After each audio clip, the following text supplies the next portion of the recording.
Hello friends, आज हम लोग अपने अगले टॉपिक में पढ़ेंगे इलेक्ट्रिक फील्ड के बारे में। हम लोग इससे पहले कूलाम्स लॉ और कूलाम्स लॉ का वेक्टर फॉर्म दोनों देख चुके हैं और कूलाम्स लॉ के बारे से ही कुछ उसी के सिस्टम से उठाकर हम लोग कुछ इलेक्ट्रिक फील्ड के बारे में पढ़ेंगे। हम ये जानते हैं कि अगर हमारे पास इलेक्ट्रिक फील्ड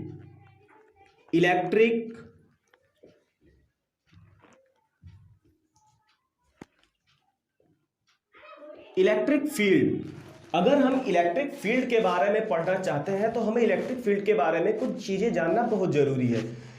जैसे कि अगर हम इलेक्ट्रॉन की बात करें तो इलेक्ट्रॉन और प्रोटॉन ये दोनों अपोजिट कैरेक्टर के चार्ज पार्टिकल होते हैं।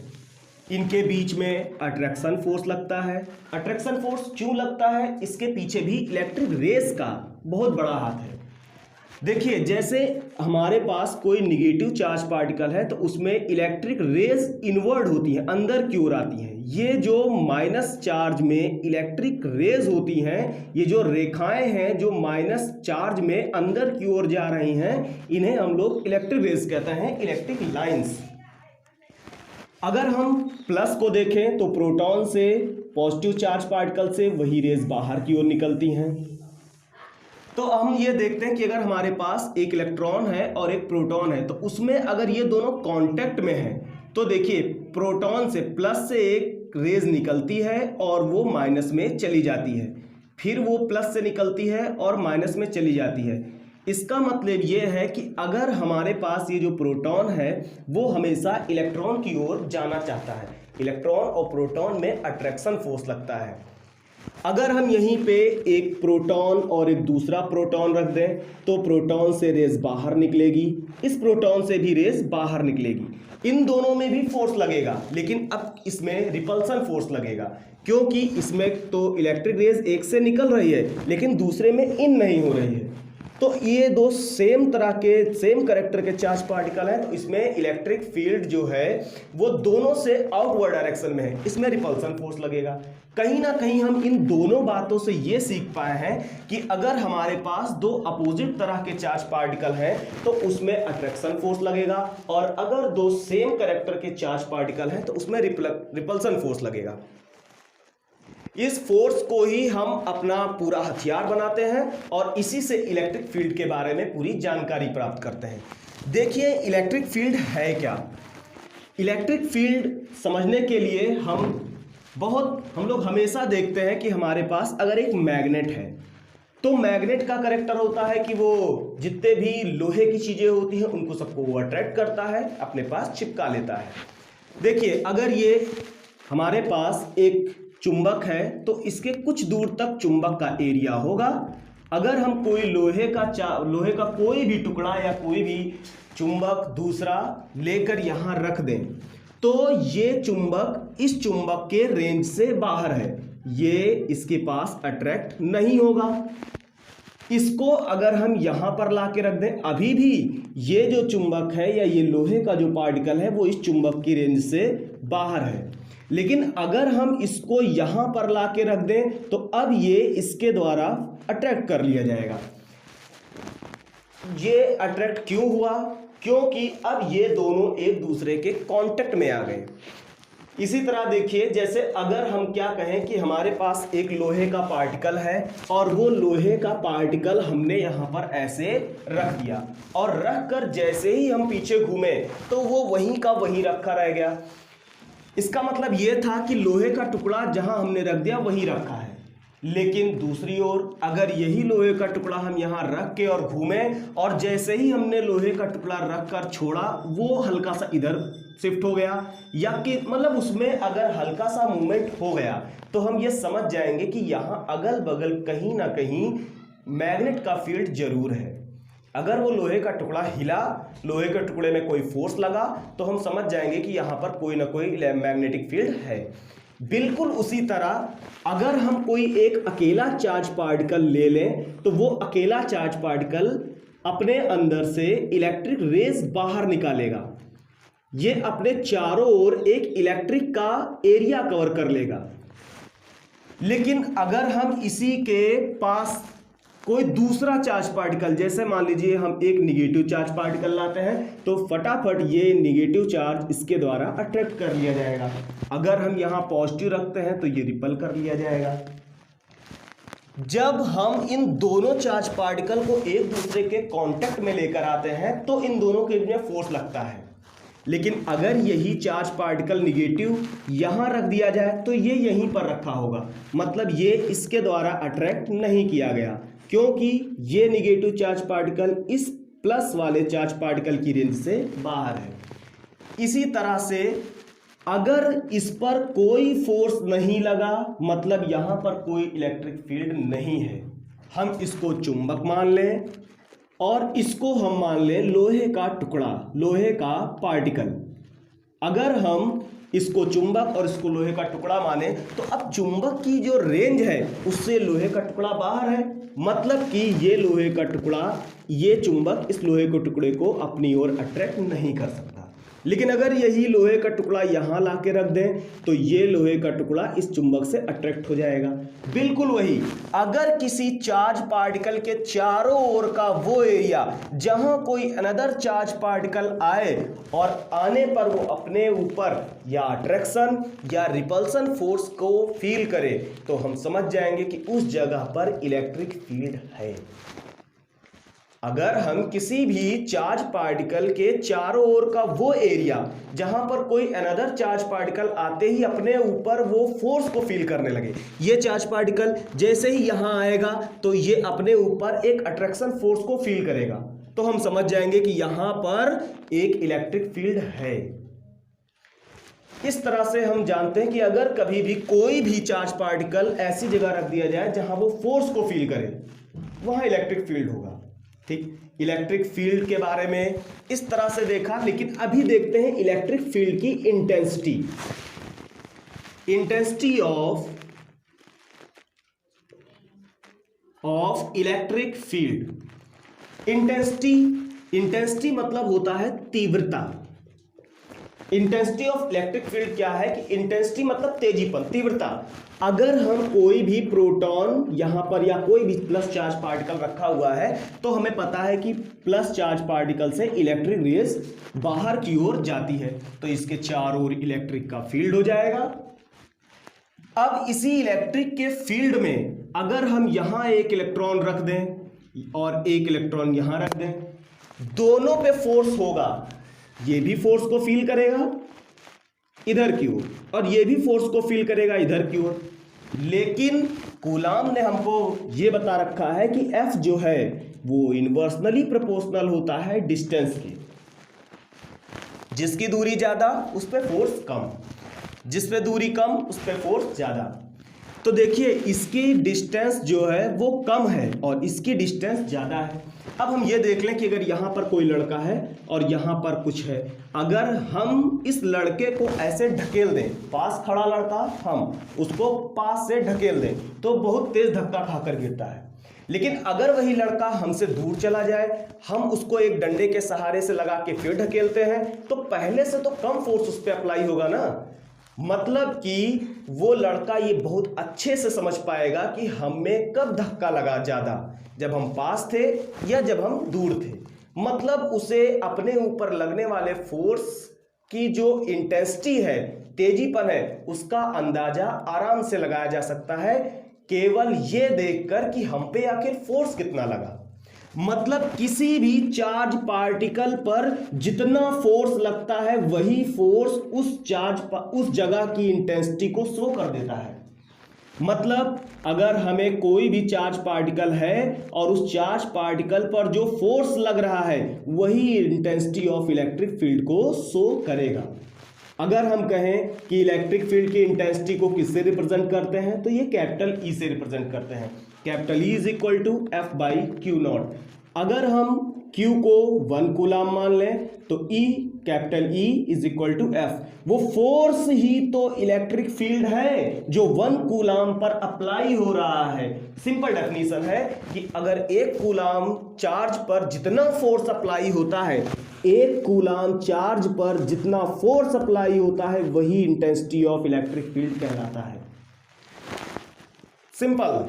अगर हमारे पास कोई व्यक्ति है, हमने उसको ढकेल दिया, उसको बहुत तेज से ढकेला, तो वो समझ जाएगा कि हम पे बहुत ज्यादा तेज फोर्स लगा है, मतलब इसने हमको बहुत ज्यादा तेज ढकेला है, तेजी का अंदाजा हो गया। अगर वही लड़का कुछ दूर हमसे चला जाए और हम उसको किसी डंडे के सहारे से छूकर फिर ऐसे ढकेलें, तो उसके कोई फोर्स नहीं लगेगा। उसको इस कंडीशन में भी अपने ऊपर लगने वाले फोर्स का, तेजीपन का अंदाजा हो गया। तो फोर्स ही हमारी वो चीज है जो हमारे तीव्रता, इंटेंसिटी को बताती है।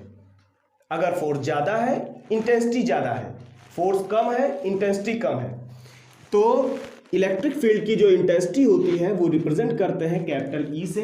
Capital E is equal to F by Q naught. Intensity of electric field represented by capital E is equal to F by Q naught. If Q is equal to 1 coulomb, then capital E is equal to capital F. 1 coulomb charge particle पर applied force known as intensity of electric field. इसकी unit की बात की जाए तो unit होता है F for Newton और Q for coulomb. It is a vector quantity. ये कैसी क्वांटिटी है? Vector quantity.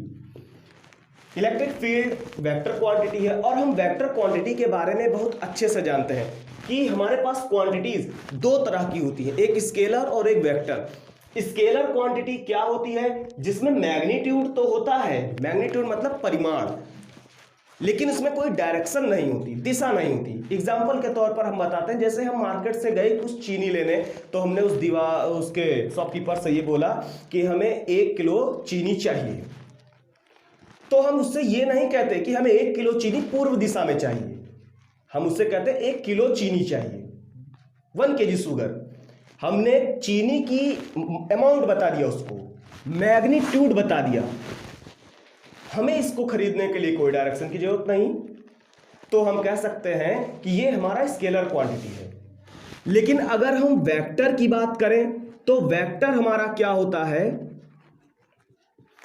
हम मैग्नीट्यूड के साथ साथ डायरेक्शन को भी बताना जरूरी समझें तो हम वो वेक्टर क्वांटिटीज कहेंगे। जैसे अगर हम कहें कि हमारा घर यहां से 10 किलोमीटर दूर है, तो कोई हमारे घर पर आसानी से नहीं पहुंच सकता जब तक हम ये ना बताएं कि हमारा घर यहां से पूर्व दिशा में 10 किलोमीटर दूर है या पश्चिम दिशा में जाने पर आपको 10 किलोमीटर मिलेगा। हम कह दें हमारा घर 10 किलोमीटर है, 10 किलोमीटर चले जा रहे हैं 10 किलोमीटर पे, अरे सर का घर कहाँ आया? नहीं आया, वहां तो पता चला बहुत बड़ा बगीचा बना हुआ है। तो हमें अगर ये बताना है कि हमारा घर कहाँ है, तो कोई आदमी तब तक वहां पहुंच नहीं सकता जब तक हमसे डायरेक्शन ना शो करे। इसलिए स्केलर क्वांटिटी में हमें मैग्नीट्यूड के साथ साथ डायरेक्शन की कोई जरूरत नहीं होती, लेकिन वेक्टर में अगर हमें मैग्नीट्यूड पता है तो डायरेक्शन का बताना भी जरूरी होता है। इसलिए इलेक्ट्रिक फील्ड की डायरेक्शन अगर हम बता सकते हैं तभी तो हम इसको वेक्टर क्वांटिटी कह सकते हैं। तो अब ये सवाल उठता है कि इलेक्ट्रिक फील्ड की आखिर डायरेक्शन क्या होती है? इलेक्ट्रिक फील्ड की डायरेक्शन बिल्कुल सिंपल है कि अगर हम जानते हैं कि एक प्लस चार्ज है, उससे इलेक्ट्रिक फील्ड बाहर की ओर है, सामने एक निगेटिव चार्ज रखा गया है, इसकी इलेक्ट्रिक फील्ड अंदर की ओर है। तो देखिए बिल्कुल सिंपल, पॉजिटिव से रेज निकल रही है और कहां जा रही है? निगेटिव में। मतलब इलेक्ट्रिक फील्ड की जो डायरेक्शन है वो पॉजिटिव टू निगेटिव होती है। इलेक्ट्रिक फील्ड एक वेक्टर क्वांटिटी है, इसकी डायरेक्शन पॉजिटिव टू निगेटिव होती है। यह है intensity of electric field. Intensity of electric field में हमें जो इलेक्ट्रिक रेज दिखाई दी, हम उस इलेक्ट्रिक रेज के बारे में कुछ और भी बातें जानते हैं। आपको स्क्रीनशॉट लेना हो तो ले सकते हैं। देखिए, अगर हम इलेक्ट्रिक फील्ड की बात करें तो अभी हमने देखा कि इलेक्ट्रिक फील्ड एक वेक्टर क्वांटिटी है, और वेक्टर क्वांटिटी होने के नाते हम ये बता सकते हैं कि इलेक्ट्रिक फील्ड की डायरेक्शन क्या होगी। इलेक्ट्रिक फील्ड की डायरेक्शन पॉजिटिव टू निगेटिव होती है। अब ये जो इलेक्ट्रिक रेज है वो रेज में कई सारी प्रॉपर्टियां होती हैं। पहली प्रॉपर्टी तो ये होती है कि ये जो इलेक्ट्रिक रेज है वो कभी भी एक दूसरे को कट नहीं करेगी। दो इलेक्ट्रिक रेज हो या मैग्नेटिक रेज हो, कोई भी रेज हो, ये दोनों आपस में एक दूसरे को कट नहीं करती। अगर कट कर लें तो क्या हो? देखिए, अगर हम कभी भी, ये एक रेज है, ये दूसरी लाइन है, दोनों आपस में कट गई, यहां जो कट गई, अगर इस इंटरसेक्शन पॉइंट पर अगर हम टेंजेंट ड्रॉ करना चाहें, स्पर्श रेखा खींचना चाहें, तो दो टेंजेंट ड्रॉ कर सकते हैं। यहां पर एक टेंजेंट हमने ऐसे ड्रॉ करी इस वाले कर्व पर, दूसरी टेंजेंट इसी पॉइंट पर ड्रॉ करी इस वाले कर्व पर। देखिए एक ही पॉइंट पर हमें दो टेंजेंट ड्रॉ करने को मिल गई, और ऐसा इम्पॉसिबल है कि कभी भी एक चीज की कोई दो डायरेक्शन शो हो सके। इसलिए कभी भी इलेक्ट्रिक रेज और मैग्नेटिक रेज जो होती है वो आपस में कभी कट नहीं करती हैं। इलेक्ट्रिक रेज मैग्नेटिक रेज आपस में कट नहीं करती हैं, ये पॉजिटिव से निकलती हैं और निगेटिव में चली जाती हैं। इसलिए इलेक्ट्रिक फील्ड की डायरेक्शन पॉजिटिव टू निगेटिव होती है। हम आराम से जानते हैं कि हमारे पास जो इलेक्ट्रिक रेज है वो इलेक्ट्रिक रेज का ही पूरा बंडल, पूरा गुच्छा ही तो इलेक्ट्रिक फील्ड क्रिएट करता है। इलेक्ट्रिक फील्ड की क्या इंटेंसिटी होगी, कैसे उसको देखेंगे, वो हम फोर्स के द्वारा उसको ऑब्जर्व कर सकते हैं। देखिए इंटेंसिटी ऑफ इलेक्ट्रिक फील्ड में जो भी कुछ है, अगर हम कहें कि intensity of electric field due to a point charge, एक पॉइंट चार्ज के कारण इलेक्ट्रिक फील्ड, अगर हमें बताना है कि एक इलेक्ट्रिक फील्ड कितना इंटेंसिटी पैदा करेगा, एक पॉइंट चार्ज कितना इंटेंसिटी पैदा करेगा। देखिए अगर एक पॉजिटिव चार्ज पार्टिकल है तो ये अपने अंदर से इलेक्ट्रिक रेस आउटवर्ड बाहर की ओर निकालता है। अब इसने अपने चारों ओर इलेक्ट्रिक फील्ड पैदा कर लिया। अब इलेक्ट्रिक फील्ड पैदा तो कर लिया, लेकिन जब तक इसके कांटेक्ट में कोई भी अनदर चार्ज पार्टिकल नहीं लाके रखेंगे तो हमें यह पता कैसे चलेगा कि उस चार्ज पार्टिकल पर आखिर फोर्स कितना लग रहा है, क्योंकि फोर्स से ही हम ये शो कर पाते हैं कि आखिर इंटेंसिटी इलेक्ट्रिक फील्ड की कितनी है। तो अगर हम यहां से कुछ डिस्टेंस पर एक दूसरा पॉइंट ले लें B, जहां पर Q0 एक दूसरा चार्ज पार्टिकल रख दिया गया है। अब ये चार्ज पार्टिकल निगेटिव भी हो सकता है, पॉजिटिव भी हो सकता है। इसे हम टेस्टिंग चार्ज पार्टिकल कहते हैं, परीक्षण आवेश। ये टेस्टिंग चार्ज पार्टिकल यहां रखा हुआ है। अब इस पर जितना फोर्स लगेगा वो फोर्स ही हमें बताएगा कि यहां इलेक्ट्रिक फील्ड की इंटेंसिटी कितनी है। और फोर्स दो चार्ज पार्टिकल के बीच में अगर लग रहा है तो उसे हमें कूलॉम लॉ में पहले ही पढ़ाया जा चुका है। हम जानते हैं कि अगर दो चार्ज पार्टिकल एक दूसरे से कुछ डिस्टेंस पर रखे हुए हैं तो उनके बीच में जो फोर्स लगेगा वो F is equal to 1/4 pi epsilon naught Q0/r² लगेगा। लेकिन हमें तो इस चार्ज पार्टिकल पर इंटेंसिटी, इस पॉइंट B पर इंटेंसिटी पता करनी है ना, और हमें किसी पॉइंट पर कितना इंटेंसिटी है, कितना तीव्र है वो चीज, वो पता करना है। तो हमें उस पॉइंट पर लगने वाला फोर्स पता होना चाहिए। हमें इस पॉइंट पर लगने वाला फोर्स पता हो गया। अब हम यहां पर कितनी इंटेंसिटी है वो आराम से निकाल सकते हैं। We know that capital E is equal to F/Q0।